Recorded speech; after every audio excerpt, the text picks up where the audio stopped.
विवेचना में आज योग गुरु धीरेन्द्र ब्रह्मचारी की कहानी, जिनकी सत्ता के गलियारों में बोला करती थी तूती।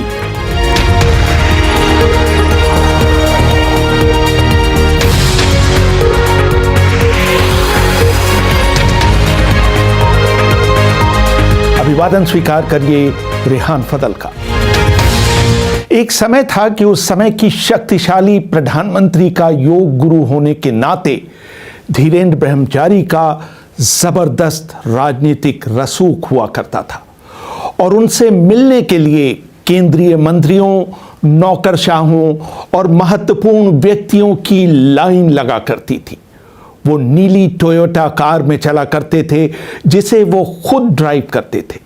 यही नहीं, उनके पास अपने खुद के विमानों का बेड़ा था जिसमें 4 सीटर सेस्ना, 19 सीटर डॉर्नियर और मॉल 5 विमान शामिल थे, जिन्हें ब्रह्मचारी खुद उड़ाया करते थे। उनकी राजनीतिक ताकत इतनी थी कि वो नाराज हो जाने पर किसी भी नौकरशाह का तबादला करवा सकते थे और मंत्रियों का विभाग बदलवा सकते थे।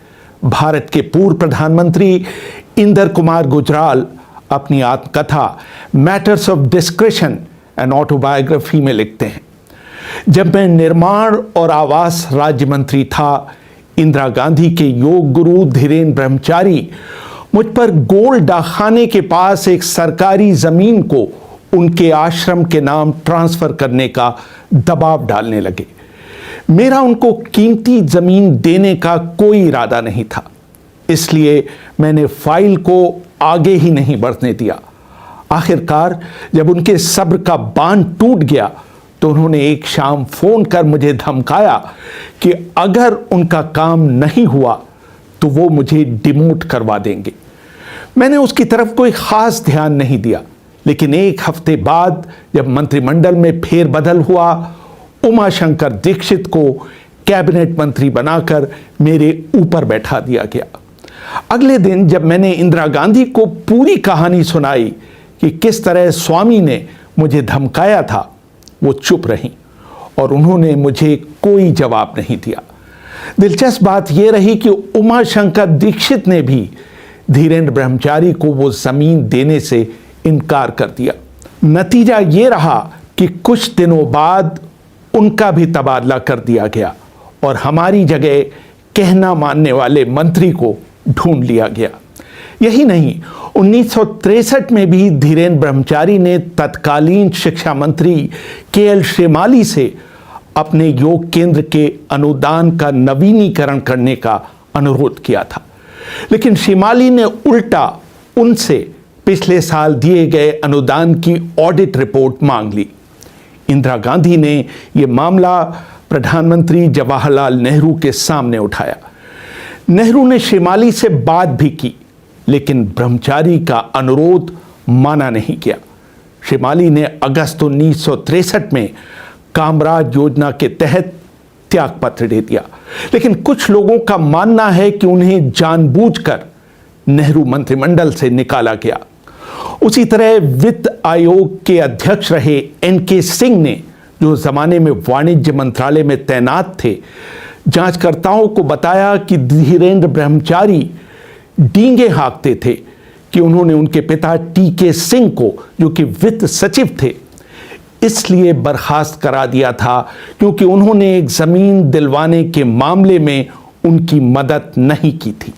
ब्रह्मचारी का जन्म 12 फरवरी 1924 को बिहार के मधुबनी जिले में हुआ था। शुरू में उनका नाम धीरेन्द्र चौधरी हुआ करता था। 13 वर्ष की आयु में वो घर छोड़कर चले गए थे और उन्होंने लखनऊ के पास गोपाल खेड़ा में महर्षि कार्तिकेय से योग की शिक्षा ली थी। धीरेन्द्र सन 1958 में दिल्ली पहुंचे थे। यशपाल कपूर ने इंडिया टुडे पत्रिका को बताया था कि स्वामी की इंदिरा गांधी से पहली मुलाकात कश्मीर में शिकारगढ़ में हुई थी। कैथरीन फ्रैंक इंदिरा गांधी की जीवनी में लिखती हैं, ब्रह्मचारी ने सबसे पहले नेहरू को योग सिखाना शुरू किया। कुछ ही दिनों में दूसरे कई राजनेता जैसे लाल बहादुर शास्त्री, जयप्रकाश नारायण, मोरारजी देसाई और डॉक्टर राजेंद्र प्रसाद भी उनके अनुयायी बन गए। सन 1959 में उन्होंने विश्वायतन योग आश्रम की स्थापना की, जिसका उद्घाटन प्रधानमंत्री जवाहरलाल नेहरू ने किया था। इस आश्रम को शिक्षा मंत्रालय की ओर से एक बड़ा अनुदान मिलता था और स्वामी को आवास मंत्रालय की ओर से जंतर मंतर रोड पर एक सरकारी बंगला भी आवंटित किया गया था। इंदिरा गांधी की करीबी दोस्त डोरोथी नॉर्मन अपनी किताब Indira Gandhi letters to an American friend में लिखती हैं, इंदिरा ने मुझे 17 अप्रैल 1958 को लिखा था कि उन्होंने अब योग को गंभीरता से लेना शुरू कर दिया है। मुझे देखने में बहुत सुंदर एक योगी योग सिखाता है। वास्तव में उसकी शक्ल और उसका आकर्षक डील डॉल सबको अपनी तरफ आकर्षित करता है, लेकिन उससे बात करना एक तरह की सजा है। वो बहुत बड़ा अंधविश्वासी है। वरिष्ठ पत्रकार दिलीप बॉब ने इंडिया टुडे के 30 नवंबर 1980 में छपे अपने लेख स्वामी धीरेन्द्र ब्रह्मचारी द कंट्रोवर्शियल गुरु में स्वामी को 6 फीट 1 इंच लंबे कद और छरहरी काठी वाला व्यक्ति बताया था, जो अपने जिस्म पर महज एक पतला कपड़ा लपेटे रहता था। उनके हाथ में हमेशा सफेद चमड़े का एक लेडीज बैग रहा करता था। बॉब ने लिखा था, वो अनंत अंतर्विरोधों वाले शख्स हैं। वो एक संत हैं जिनके कई चेहरे हैं। उनके पास कोई सरकारी पद नहीं है, लेकिन उनके पास असीम शक्ति है। वो ऐसे स्वामी हैं जो शान शौकत से रहते हैं। वो ऐसे योग गुरु हैं जिनकी पहुंच सीधे प्रधानमंत्री तक है। उनसे लोग डरते हैं, लेकिन उनका सम्मान भी करते हैं।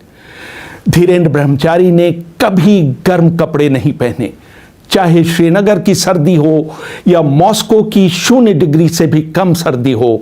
धीरेन्द्र हमेशा अपने जिस्म पर मलमल का कपड़ा लपेटते थे। दिलीप बॉब लिखते हैं कि उस समय 60 की उम्र होने के बावजूद वो 45 साल से एक दिन ज्यादा नहीं दिखते थे। सरकारी टेलीविजन दूरदर्शन पर हर बुधवार को उनका एक योग कार्यक्रम आता था, जिसने देश भर में योग को लोकप्रिय बनाने में बहुत योगदान दिया था। 70 के दशक में ब्रह्मचारी संजय गांधी के बहुत नजदीक हो गए थे और एक तरह से गांधी परिवार के सदस्य बन गए थे। कैथरीन फ्रैंक इंदिरा गांधी की जीवनी में लिखती हैं, ब्रह्मचारी अकेले पुरुष थे जो योग सिखाने के बहाने इंदिरा गांधी के कमरे में अकेले जा सकते थे। धीरे धीरे इंदिरा गांधी के साथ नजदीकी के कारण उन्हें भारत का रासपुतिन कहा जाने लगा था। लेकिन इंदिरा गांधी के मित्र रहे पीडी टंडन ने कैथरीन फ्रैंक के विवरण को महज एक अफवाह कहकर सिरे से नकार दिया था। उनका कहना था कि स्वयं जवाहरलाल नेहरू ने ब्रह्मचारी से अपनी बेटी को योग सिखाने के लिए कहा था और कभी कभी तो वो खुद भी ब्रह्मचारी से योग सीखते थे। इमरजेंसी के दौरान जैसे जैसे दूसरे लोगों के प्रति इंदिरा गांधी का अविश्वास बढ़ता गया, ब्रह्मचारी का भी उन पर असर बढ़ता गया। शाह आयोग की रिपोर्ट में इस बात का जिक्र था कि किस तरह ब्रह्मचारी ने इंदिरा गांधी और संजय गांधी पर अपने प्रभाव का इस्तेमाल करते हुए अपनी संपत्ति बढ़ा ली थी। कैथरीन फ्रैंक लिखती हैं, जब तक इंदिरा गांधी पर परमेश्वर नारायण हक्सर और कश्मीर माफिया का असर था, ब्रह्मचारी की उतनी नहीं चलती थी। लेकिन जैसे जैसे संजय की ताकत बढ़ती गई, स्वामी का इंदिरा पर प्रभाव भी बढ़ता गया। सन 1973 में ब्रह्मचारी ने हवाई जहाज खरीदने के लिए Aparna agro private limited company की स्थापना की थी। उसी साल स्वामी ने कश्मीर में मानतलाई में एक और योग केंद्र अपर्णा आश्रम की स्थापना की। सन 1976 में इमरजेंसी के दौरान उन्होंने सरकार से अमेरिकी जहाज कंपनी द्वारा दिया गया 4 सीटों का M5 जहाज स्वीकार करने की अनुमति मांगी, जो उन्हें मिली भी। इस जहाज पर कोई भी आयात शुल्क नहीं लगाया गया। यही नहीं, उन्हें कश्मीर में मानतलाई में निजी हवाई पट्टी बनाने की भी अनुमति दे दी गई। इससे कई सुरक्षा नियमों का उल्लंघन हुआ, क्योंकि ये स्थान पाकिस्तान की सीमा के बहुत निकट था। लेकिन जब 1980 में इंदिरा गांधी की चुनाव के बाद वापसी हुई, तो धीरेन्द्र ब्रह्मचारी के खिलाफ सारे आरोप वापस ले लिए गए। कैथरीन फ्रैंक लिखती हैं, वो एक बार फिर प्रधानमंत्री आवास का हिस्सा बन गए और उन्हें अक्सर गांधी परिवार की खाने की मेज पर देखा जाने लगा। लेकिन उनको खाना खाने का सलीका नहीं आता था और वो बहुत अधिक खाना खाते थे। एक सफदरजंग रोड में धीरेन्द्र ब्रह्मचारी की पहुंच करवाने में संजय गांधी का बहुत योगदान था। रामचंद्र गुहा अपनी किताब इंडिया आफ्टर गांधी में लिखते हैं, उस जमाने में इस तरह की धारणा बनी हुई थी कि लंबे बालों वाले धीरेन्द्र ब्रह्मचारी पहले तो इंदिरा गांधी के योग अध्यापक के रूप में उनके घर में घुसे, लेकिन फिर वो उनके चहेते बेटे का सहारा लेकर वहां लंबे समय तक टिके रहे। सन 1979 में निखिल चक्रवर्ती ने अपनी पत्रिका मेनस्ट्रीम में स्वामी को संजय गांधी के गुट का एक महत्वपूर्ण सदस्य बताया था। सन 1977 में जब इंदिरा गांधी चुनाव हार गईं, तो एक जमाने में उनके करीब रहे मध्य प्रदेश के पूर्व मुख्यमंत्री डीपी मिश्र उन्हें सबसे पहले सांत्वना देने पहुंचे थे।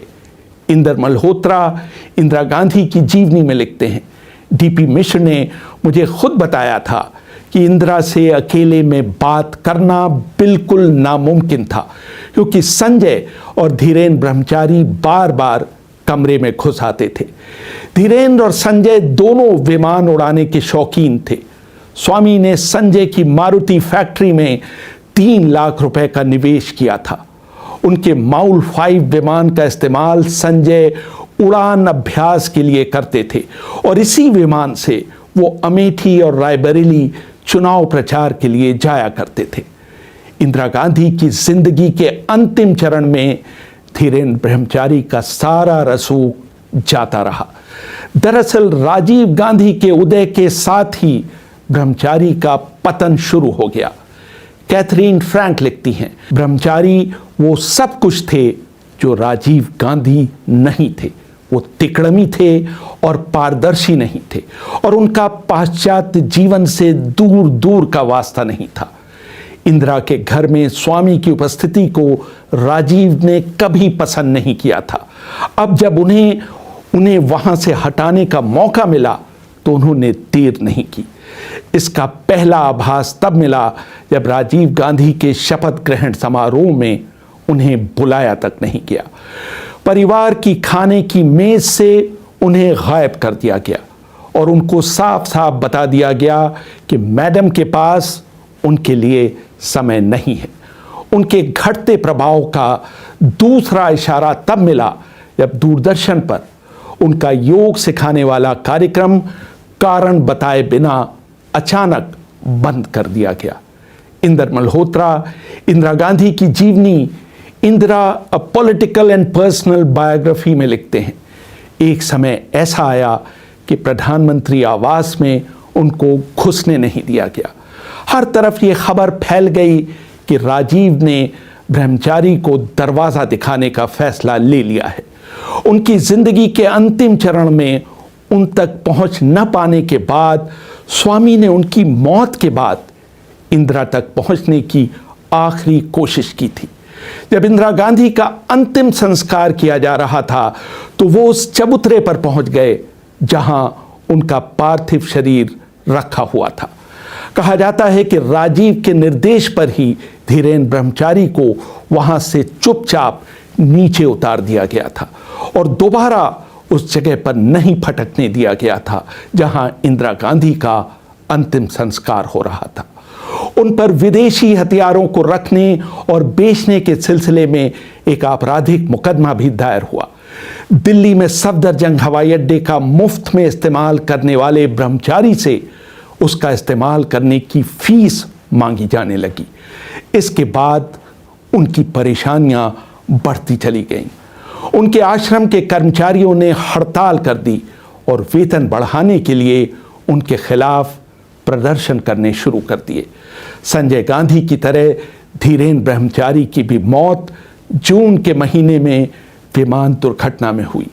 उस समय वो 100 एकड़ के एक भूभाग का हवाई सर्वेक्षण कर रहे थे, जिसे कुछ समय पहले उन्होंने अपने आश्रम का विस्तार देने के लिए खरीदा था। उनके पायलट ने उन्हें खराब मौसम के कारण उड़ान न भरने की सलाह दी, लेकिन ब्रह्मचारी ने उनकी सलाह नहीं मानी। मानतलाई में उतरने की कोशिश के दौरान उनका विमान झाड़ियों में गिरकर दुर्घटनाग्रस्त हो गया। उनकी मृत्यु के बाद न्यूयॉर्क टाइम्स ने उन पर 3 पैराग्राफ का एक श्रद्धांजलि लेख छापा था। धीरेन्द्र ब्रह्मचारी ऐसे पहले शख्स नहीं थे जिन्होंने आध्यात्मिकता के बल पर सत्ता का लाभ उठाया, लेकिन उनसे पहले कोई सन्यासी इतने लंबे समय तक और इतने विश्वास के साथ राजनीतिक पटल पर नहीं छाया रहा। रेहान फजल, BBC, दिल्ली।